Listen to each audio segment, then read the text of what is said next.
Hello friends, myself Amit Patel. I am BAS officer from 60 to 62nd batch.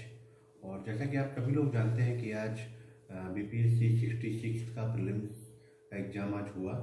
और आप लोग में से काफ़ी लोग उसमें पेयर भी हुए होंगे। तो मैं इसके क्वेश्चंस को डिस्कस करूँगा और कुछ बेसिक डिटेल्स, मैं बहुत ज़्यादा डिटेल में तो नहीं जाऊँगा बट थोड़ा बहुत हर एक क्वेश्चन के बारे में बताऊँगा। मेरे पास जो सीरीज है क्वेश्चन का वो ए है सेट, और मैं ए सेट को 1 से लेके 50 तक यानी 3 बार में 3 वीडियोज में मैं इसको कवर करूंगा। पहले वीडियो में 1 से 50 तक और दूसरे में इसी तरह 51 to 100 एंड तीसरे वीडियो में 101 to 150। फर्स्ट क्वेश्चन है the radiation used in treatment of muscle H. ये इसका आंसर ए होगा। इंफ्रारेड रेडिएशन को यूज किया जाता है। ये जो है इजी ही क्वेश्चन है क्योंकि बेसिक साइंस की बुक्स में आपको ये मिल जाएगा।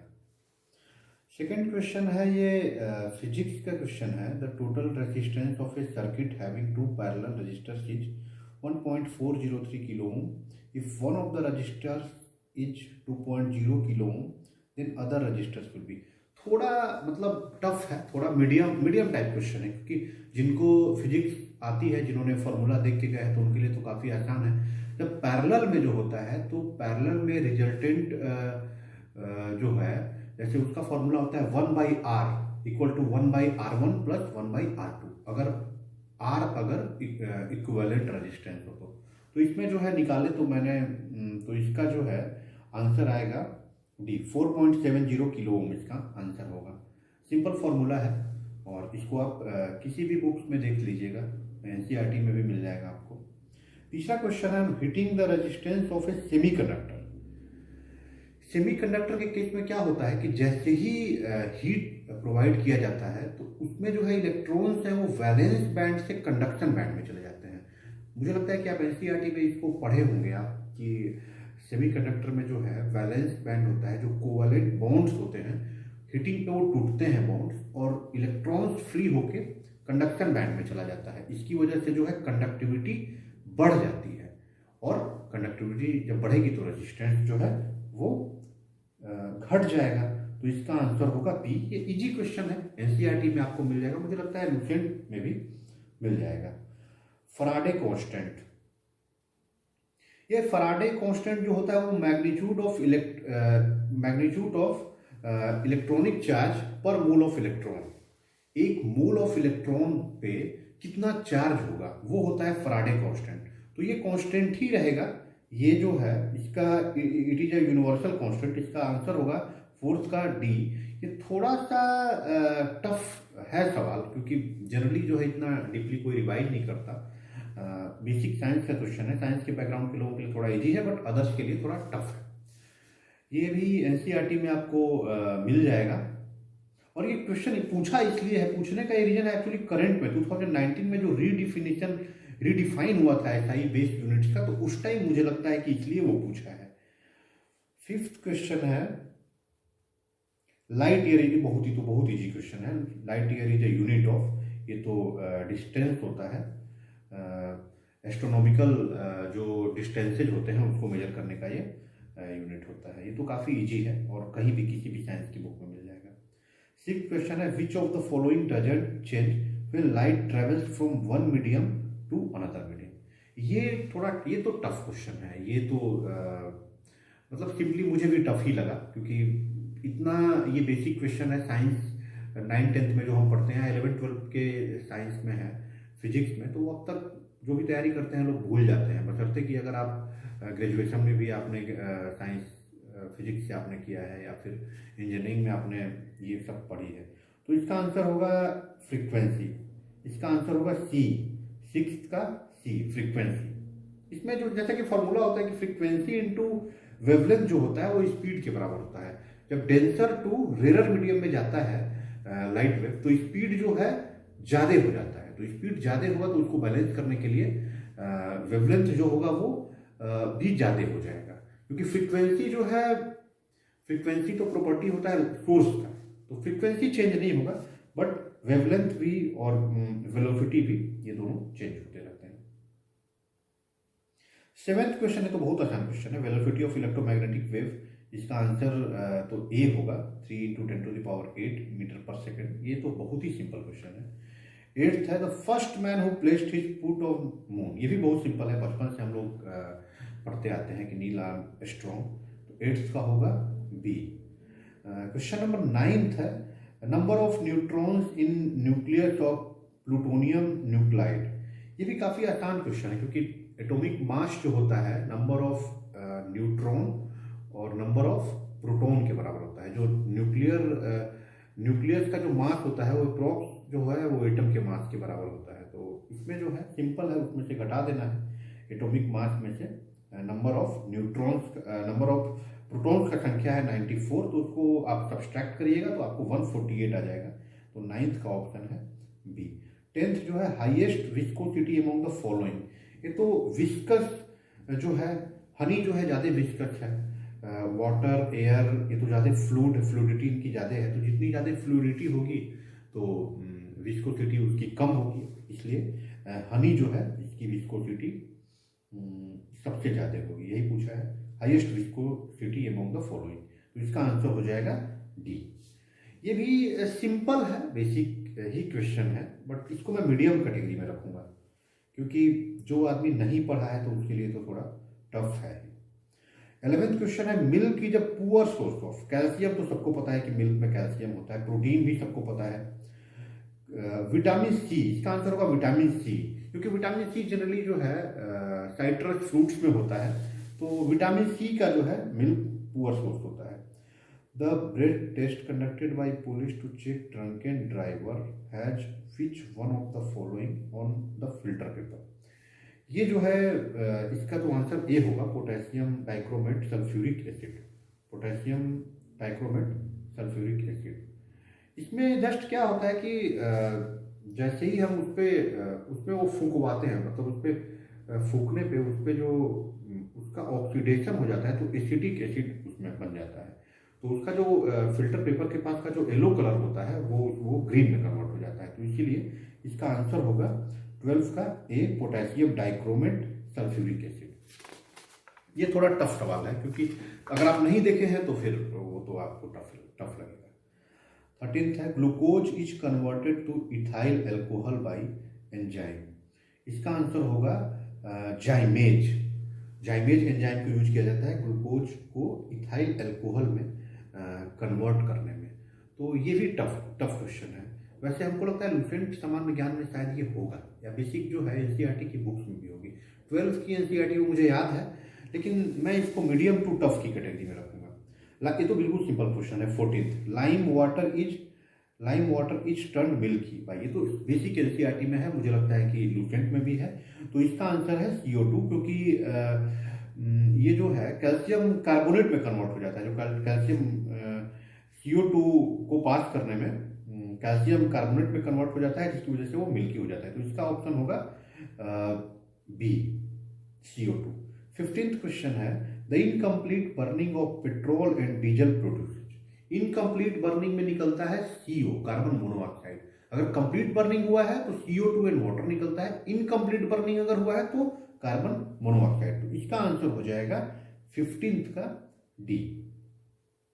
16th, the pH of a solution changes from 3 to 6. The H+ ion concentration 3 to 6 यानी more acidic to less acidic। more acidic to less acidic अगर हो रहा है तो H+ के कंसंट्रेशन पे डिपेंड करता है pH वैल्यू। अगर H+ कंसंट्रेशन अगर ज्यादा होगा तो pH वैल्यू कम होगा। pH वैल्यू यहां बढ़ रहा है, यानी एसिडिटी जो है वो कम हो रहा है। तो कम हो रहा है तो डिक्रीज करेगा, लेकिन इसमें लॉगरिथम फॉर्म में होता है। लॉगरिथम फॉर्म में यानी 3 से 6 हुआ तो 10⁻³ यानी 1000 टाइम्स जो है डिक्रीज हो गया। तो 16th का जो आंसर होगा डी होगा। 17th, a mixture of sand and naphthalene can be separated by. इसका आंसर होगा सब्लिमेशन। आई थिंक ये तो मुझे लगता है एनसीईआरटी में शायद ये था, तो एनसीईआरटी में है, या फिर बेसिक जो जनरल नॉलेज की जो बुक्स होती हैं जनरल साइंस की, उनमें भी ये मिल जाएगा। 17th के बाद हम चलें 18th। The number of sigma and pi bonds in benzene. Benzene का आपने स्ट्रक्चर आप जानते होंगे, जो C6H6 इसका फॉर्मूला होता है। इसमें एक हेक्सागोनल रिंग बनता है और जिसके हर एक एज पे जैसे 6 कार्बन है और बीच में 2 जगह double double bond, 3 double bonds होते हैं और बाकी सिंगल बॉन्ड से कनेक्टेड होते हैं कार्बन, और हर एक कार्बन एक एक हाइड्रोजन से कनेक्टेड होता है।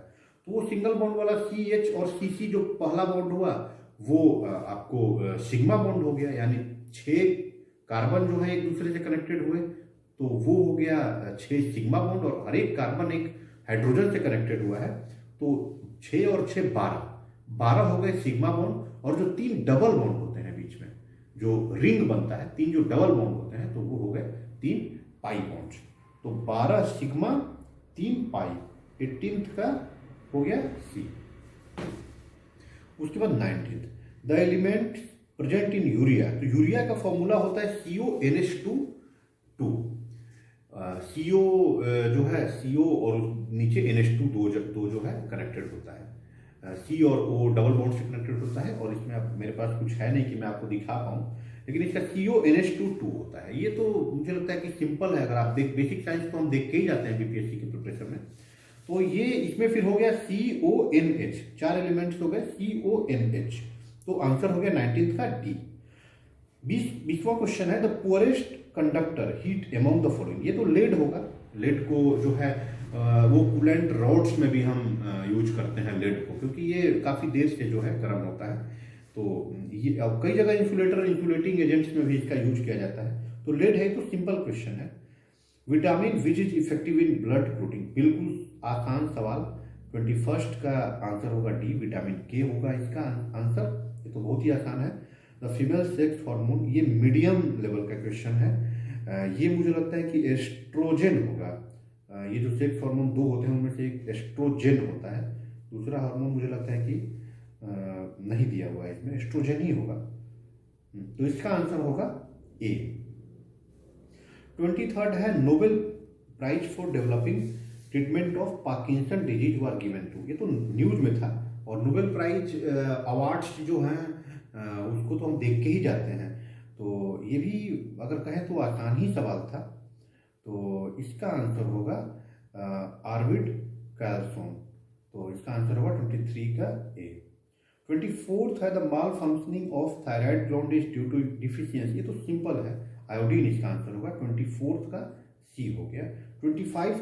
25th क्वेश्चन है, the sensitive area of human tongue to bitterness. ये भी बिल्कुल जीके टाइप सवाल है। पोस्टेरियर पार्ट जो है, बिटरनेस के लिए पोस्टेरियर पार्ट होता है, तो उसका 25th का C आंसर होगा। ये भी मुझे लगता है इजी टू मीडियम के कैटेगरी में ये क्वेश्चन होगा, क्योंकि इन सब चीज़ों को तो हम देख के जाते ही हैं BPSC में। Ginger is a stem and not root because. इसमें तो सब ऑप्शन मुझे लग ही रहा है। It stores food material, it has nodes and internodes. ये भी जो है स्टेम का प्रॉपर्टी है। It's grows horizontally in soil, ये भी स्टेम। तो इसमें आंसर मुझे लगता है 26 का E आंसर होगा। 26 का आंसर E होगा, क्योंकि ये सभी जो हैं ये प्रमाणित करते हैं कि ये स्टेम है, रूट नहीं है। 27th क्वेश्चन है, the sweetest sugar among the following. 27 का आंसर होगा A, फ्रुक्टोज। अब मुझे इतना तो डिटेल में नहीं पता, लेकिन मुझे जहाँ तक मुझे अपना एक्सप्लेनेशन मुझे याद है कि फ्रुक्टोज जो होता है वो मोनोसेक्राइड होता है, और इसके पहले वाले जो ग्लूकोज, माल्टोज, सुक्रोज, ये सब डाइसेक्राइड होते हैं, और जो मोनोसेक्राइड होते हैं वो उसका शुगर इंडेक्स ज़्यादा होता है। तो ये जो है ये sweetest sugar among the following होगा फ्रुक्टोज। तो 27th का A हो जाएगा answer. 28th, among the following which is not a true fruit. इसका आंसर तो एप्पल होगा। ये पहले भी हम लोग बचपन में भी कई बार लोग क्वेश्चन एक दूसरे से पूछते हैं। एक्चुअली एप्पल में क्या होता है कि जो हम पार्ट खाते हैं वो राइपन ओवरी नहीं होता है। फ्रूट का डिफिनीशन है राइपन ओवरी। अगर राइपन ओवरी है तो फ्रूट होगा, लेकिन इसमें क्या होता है कि स्टोलन वॉल मटेरियल, जो ओवरी का वॉल मटेरियल होता है उसको हम खाते हैं, इसलिए ये ट्रू फ्रूट नहीं है। बाकी तो फ्रूट है डेट, प्लम, ग्रेप। मतलब जो सीड के चारों तरफ का जो एरिया होता है राइपन ओवरी जो अगर अगर हम खाते हैं किसी भी पार्ट का तो वो ट्रू फ्रूट है, लेकिन इसमें एप्पल का हम नहीं खाते हैं तो एप्पल ट्रू फ्रूट नहीं है। 28 का हो गया आंसर ए। 29 तो बहुत आसान सवाल है। Legumes are highly nutritious because they are rich in protein. 29 का बी, ये तो इजी है। 30 clove a spice is obtain from which part of the plant. Flower bud होता है इसका, इसका आंसर फ्लावर बर्ड होगा। अगर हम नहीं पढ़े होंगे तो थोड़ा टफ है, लेकिन जो जीके टाइप जो क्विज या फिर इस सब में जो टेस्ट सीरीज होते हैं तो उस सब में इस तरह के क्वेश्चंस मैं देख चुका था। तो इसका आंसर होगा डी, 30 का D. Who has been appointed by Board of Control of Cricket in India as head of All India Women's Selection Committee? ये तो न्यूज में था, मुझे लगता है सितंबर या अगस्त में न्यूज में था। नीतू डेविड, तो ये तो देख के ही आपको जाना गए होंगे आप लोग। 31 का आंसर होगा B. 32 who has won women's singles US Open tennis tournament. ये तो हम जो 4 ग्रैंड स्लैम्स होते हैं उसको तो देख के जाना होता है। तो इसका नाओमी ओसाका, मुझे जहाँ तक याद है ये हुआ था तो जीती थी। 32 का आंसर, हाँ 32 का ए है। 33rd है question, which athlete scored first position in London marathon held on 4 अक्टूबर 2020। इसका आंसर होगा बी, ये शूरा किताता। इसमें मुझे लगता है ए आंसर थी। ये पहले ये जो चैंपियन थे उनको इन्होंने, उनके रिकॉर्ड को इन्होंने तोड़ा, शूरा किताता। 33rd का आंसर हो जाएगा B. 34th, which Indian cricketer along with MS Dhoni announced retirement from international cricket on 15 August 2020। ये तो सभी को पता होगा। MS धोनी के संन्यास लेने के 1 या 2 दिन के बाद या सेम डे हमको लगता है कि रैना ने भी संन्यास लिया था। तो इसका आंसर होगा ए, सुरेश रैना। 35th है, who has been appointed as chairperson of National School of Drama. मुझे लगता है इसका आंसर होगा परेश रावल। परेश रावल 35th का आंसर डी होगा। परेश रावल जी को अपॉइंट किया गया था। 36th, who is the chairperson of Defence Research and Development Organisation. ये तो रेड्डी, डॉक्टर जी सतीश रेड्डी यही होंगे। 36 का आंसर होगा बी। ये सब थोड़ा जीके टाइप क्वेश्चन इस पर ज़्यादा पूछ दिया है, person in news type question थोड़ा ज़्यादा पूछा है। हु इज द चैंपियन, ये तो मैंने, सॉरी, हु इज द, ये तो मैंने देख लिया। 37th है, for which discipline doctor Bashra Atiq and doctor Ritesh. ये तो मेडिकल साइंसेज न्यूज में था। Doctor Ritesh Agarwal has been selected for Shanti Swarup Bhatnagar prize 2020। तो मेडिकल साइंस से रिलेटेड था, तो काफ़ी न्यूज में भी था। तो मुझे लगता है आप लोग तैयार करके गए होंगे। इसका आंसर होगा 37th का C. 38th, who has been selected for Nobel Peace Prize. तो फूड वाला ऑर्गेनाइजेशन जो है, ये वर्ल्ड फूड प्रोग्राम जो है ये है। 38th का आंसर हो जाएगा B, World Food Programme. Actually ये इसलिए चूज किया गया था, सिलेक्ट किया गया था क्योंकि ऐसा देखा गया है कि हंगर भी एक बहुत बड़ा रीजन है अफ्रीकन कंट्रीज में। जो लड़ाई होती है डिफरेंट कम्युनिटीज के बीच, तो वो रिसोर्सेज और मेनली उसमें हंगर के लिए। तो इस प्रोग्राम के द्वारा बहुत हंगर और माल न्यूट्रिशन को कम किया गया, जिसकी वजह से पीस एस्टैब्लिश हो सका। इसीलिए इसको वर्ल्ड नोबेल पीस प्राइज दिया गया था। 39th है, which Indian film actor has been included in Time Magazine's list of 100 most influential people of 2020? Ayushman Khurana है। 39th का आंसर होगा ए। 39th का आंसर होगा ये भी थोड़ा न्यूज में था। वैसे बहुत सारे लोग तो ये सब न्यूज को नहीं देखते हैं, इस तरह के चीज़ों को तैयार नहीं करते हैं, बट है ये भी आसान ही। How many Indians beaches have been recommended for blue flag certification recently. तो इसका आंसर तो 8 होगा, 8। 40 का सी होगा। ये जस्ट एक इको फ्रेंडली जिम्स का या कुछ स्टैंडर्ड्स डिफाइंड है। UNEP, United Nation Environment Programme, UN World Tourism Organisation और कुछ ऑर्गेनाइजेशन हैं, उन्होंने कुछ स्टैंडर्ड्स डिफाइन किए हैं इको फ्रेंडली जो है बीचेज का। तो इंडिया में 8 बीचेज हैं, तो इसका आंसर हो जाएगा 40th का सी। 41st, Ramvilas Paswan started his political career from which political party? ये तो मुझे तो नहीं आ रहा था, इसका आंसर हो जाएगा सी, संयुक्त सोशलिस्ट पार्टी। 1969 में ऑनरेबल रामविलास पासवान जी 1969 में बिहार असेंबली इलेक्शन के लिए सिलेक्ट हुए थे, बिहार असेंबली इलेक्शन का इलेक्शन जीते थे, वो संयुक्त सोशलिस्ट पार्टी से जीते थे। 41st का आंसर हो जाएगा सी। 42nd है, When did the Election Commission of India issue a press note for general election to Legislative Assembly? ये बिल्कुल क्लोज ऑप्शन मुझे याद था, क्योंकि मैं उस चीज़ को लेटर वेटर मैंने देखा था तो मुझे याद था। इसका आंसर होगा 42nd का सी, 25 सितंबर 2020। ऐसे क्वेश्चन बहुत टफ हो जाते हैं, डेट बिल्कुल आसपास के डेट दे दिए जाते हैं। तो इन विच state Ghar Tak fibre scheme has been launched on 21 September 2020 through a video conference? ये तो बिहार है, माननीय प्रधानमंत्री जी के द्वारा इसको स्टार्ट किया गया था, मुझे लगता है वीडियो कॉन्फ्रेंस से इसको स्टार्ट किया गया था। तो इसका आंसर होगा 43rd का सी। 44th है, Bihar politician late Raghuvansh Prasad Singh was for the first time elected to which Lok Sabha? ये इसका आंसर होगा बी, 11th लोकसभा। वैसे आप इसको इस तरह से भी देख सकते हैं, 17वीं लोकसभा हमारी हुई थी 2019 में, तो इसके पहले 2014 में हो गई 16वीं, 2009 में हो गई 15वीं। तो इसी तरह से 1996 में ये पहली बार हमको लगता है वैशाली से ये सांसद बने थे। तो 11th लोकसभा इसका हो जाएगा। 44th का आंसर हो जाएगा बी, 11th लोकसभा। 45th, ये तो सिंपल है, क्वाड में जो है इंडिया, जापान, ऑस्ट्रेलिया ये सब है, चाइना तो नहीं है, चाइना के लिए ही के अगेंस्ट ही, मतलब चाइना को ही कंटेन करने के लिए ये बनाया गया है, तो ऑब्वियस है कि चाइना नहीं होगा। 45th का आंसर हो जाएगा सी। 46th क्वेश्चन है, who represented India's perspective in 5th BRICS culture ministers meeting held through a video conferencing September 2020?